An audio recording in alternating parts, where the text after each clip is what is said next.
Hello and welcome back. I'm your friendly neighborhood technician. Today we're going to put another chapter in the M120 Chronicles. So we're going to get the front cover installed, and then we're going to check the timing on all the camshafts, make sure everything lines up and it rotates freely without munching any of the valves, which is a good thing.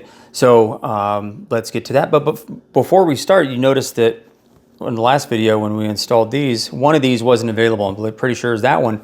Well, I was going through my stuff and I actually found that I had that one. Still don't have this one right here, the banana, but I had that one, so I installed that. So let's get to it. Before we do that, actually, make sure you give me the thumbs up, hit subscribe, and hit the notification icon so you get notifications when I post a new video. All right, let's get to timing this bad boy. All right, back to where we left off. This is, everything's installed here. And so what we're gonna do now is we have to install some sealant, and we're gonna make sure we have some O-rings because there's some O-rings right here and right there. So we have to make sure those O-rings are installed, which I do have. These O-rings come with the head gasket kit. So if you get a head gasket from Mercedes, for the left and the right, it comes with a bag of a bunch of seals. These are the red seals that come with that kit. Now, the work instructions for this, they say to coat the sealing surfaces with sealant. Now, that's different than what Mercedes has you do now. Now, Mercedes has you lay a certain size bead of sealant, which for this instance is not going to work because, especially right here where you have the oil separator, that's not going to work when you want to lay a bead right here and right there, because what's going to happen when you torque it down, it's just going to all smush and it's going to ooze out right there, and then you're going to seal off this oil separator right there, and you don't want that. So on this one, I am going to actually coat the sealant on the cover itself on the sides, and then I'm going to coat the sealant right here on the block, not right there or there, because that's where an O-ring goes, right there and right there. But I'm going to coat right up here with sealant, and then I'm going to coat down here with sealant. Basically from here down and right there, and here down and right there, I'm going to coat with sealant. Because like I said, and I'll show you in a second actually, because right here on the cover is just solid. There's no, right here you actually have a channel. You can see it right there. Right there. Yeah, this is a channel right here. So this raised surface makes it easy to apply sealant right there, whereas the cover is just flat. All right, so this has actually already been through the parts washer. Didn't get very clean. So we're just gonna have to send it. I am gonna change the oil several times before I actually send this engine. So, but one thing I do want to recommend actually is getting a marker. Dry erase actually works really well. Don't mind the oil on that marker. Well, that's not oil. I don't know what that is. Anyway, dry erase actually works well because you can actually just wipe it off if you make a mistake. But I did highlight the channel there, the routing that you would have to, you can see right here, it's nice and flat. Can't really apply sealant there because, like I said, it's just going to smash all together. Then you're going to plug that. So I'm on the block. I'm going to apply it right there. Right here, I'm going to apply it around these bolt holes right there. And then right here, you're going to apply it also. And down here, you want to be careful with this one. You don't want to apply too much because you don't want to plug that hole right there at all. So I'm going to apply it there and all around here and around the bolt holes. You don't have to, but I enjoy doing it around the bolt holes just in case, you know, just in case. So I'm going to apply it right there, and then we're just going to stick it right on.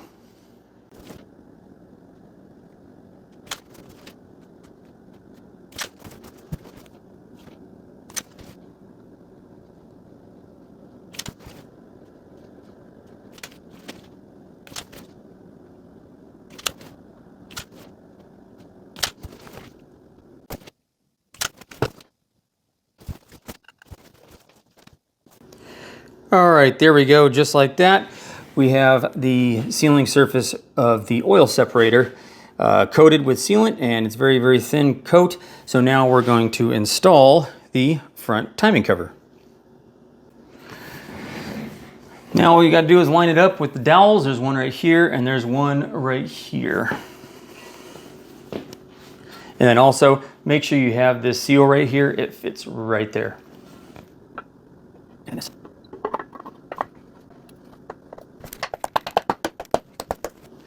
now we have two different bolts, three of which are going to go right here, here, and here. You're going to have three longer ones, and then you're going to have some shorter ones. You can see right here, not as long.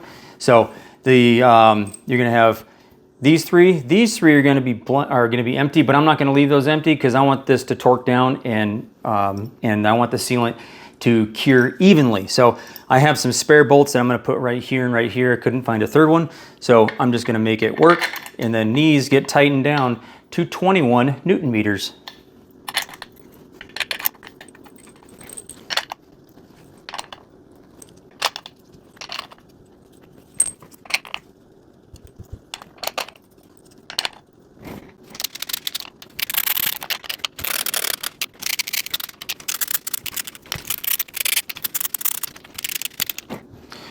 You know, I'm actually gonna find some bolts for up here because I don't like that there's nothing right there, even though the work instructions don't say to tighten these down.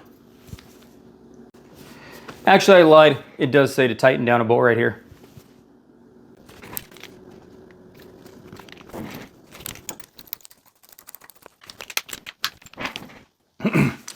All right, so I did some more digging and I found some that'll work. Those are gonna get replaced anyway because there's other parts that have to get installed right there.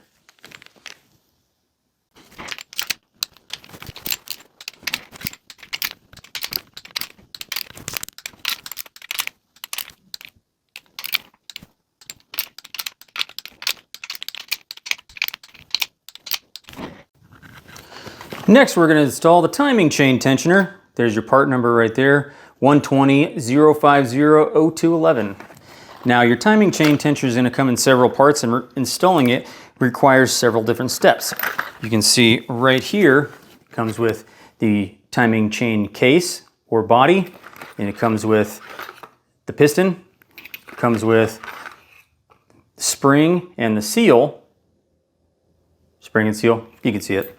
And then it comes with this seal also, and it comes with this little bit that goes in the middle of the spring. Now you notice the timing chain tensioner does not come with this. This is a separate part right here. I removed this from the old timing chain tensioner. I'm going to reinstall it in this right here. And this basically holds everything together. But like I said, you're going to install in different parts. You're going to install this first, and then you're going to install basically all the guts and everything in it. First things first, work instructions do tell you to apply a small bit of grease to the surface right here, just so you can keep the seal positioned perfectly right there, just like that when you're installing it, because when you're installing it like this, it can migrate, and when you're spinning it and going like that, making it difficult to seal.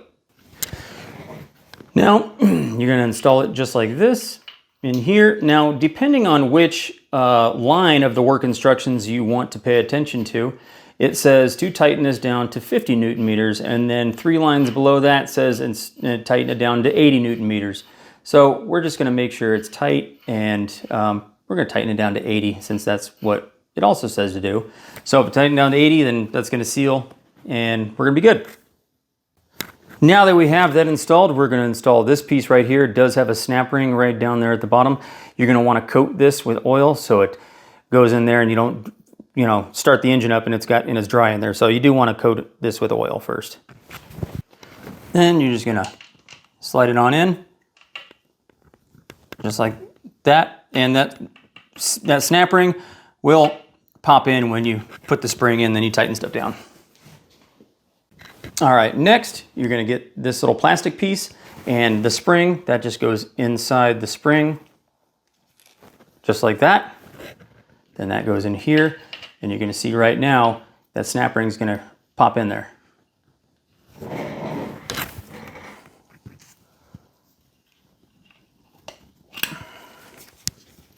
Should.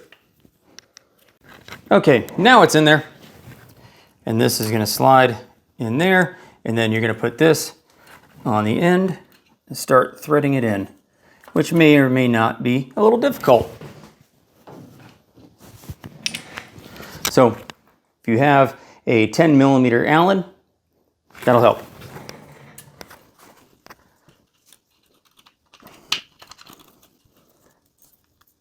And don't forget to put that seal on it.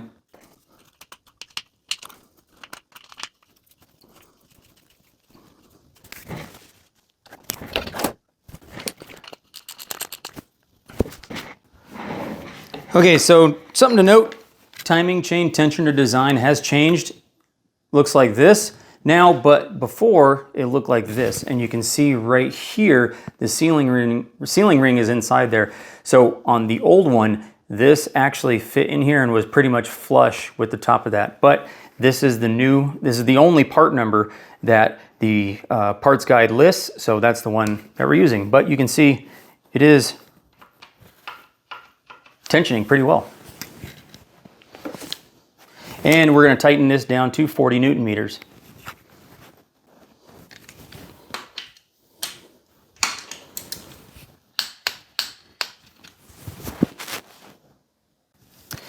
Now, with all the pins removed, I'm going to remove all the pins right now. Haven't yet. We're going to rotate this over and we're going to see if we can line these timing marks back up when we're done. Because that's the test, or the actually true test, to see if the everything is lined up.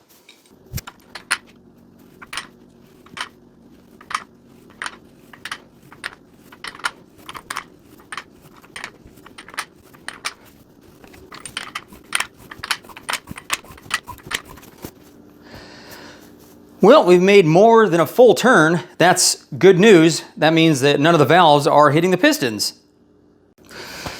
Now, after rotating the engine over a few times, you can see we're able to get the pins all lined back up. And the timing is back on. There you go. That right there is how you verify the timing and install the front cover. There we go. Now that we're all set, next video we're going to put more of this together. I still need a complete car basically for this. Not to put this into, but I need all the electronics and all the accessories for this engine because this engine didn't come with any of that. It was literally just the engine and a butchered harness. So if you know of any cars or any V12s from the early 90s with a blown engine, I'll take a blown engine. I don't care. I don't need the engine. I just need the car. So I need the car and all the electronics. So that'll help me get a little bit farther on this project, at least far enough to where I can do the install later on down the road a little bit. So if you know, comment. If you know of a car, comment. I don't need any super expensive car or a nice car. I'm not going to butcher a running car to get this thing running. So if you know of one that somebody's parting out and they just want to get rid of in the, like I said, Southern California area, let me know. Please comment. But we'll keep going away on this, keep going ham, and thank you for watching. Make sure you hit subscribe, give me that thumbs up, and make sure you hit the notification icon so you get notifications when I post a new video. And if you haven't yet, please visit my merch shop. I know there's some silly stuff on there, but it would really help me out a bunch if you would take a look at the Etsy that I have set up there. So thank you very much.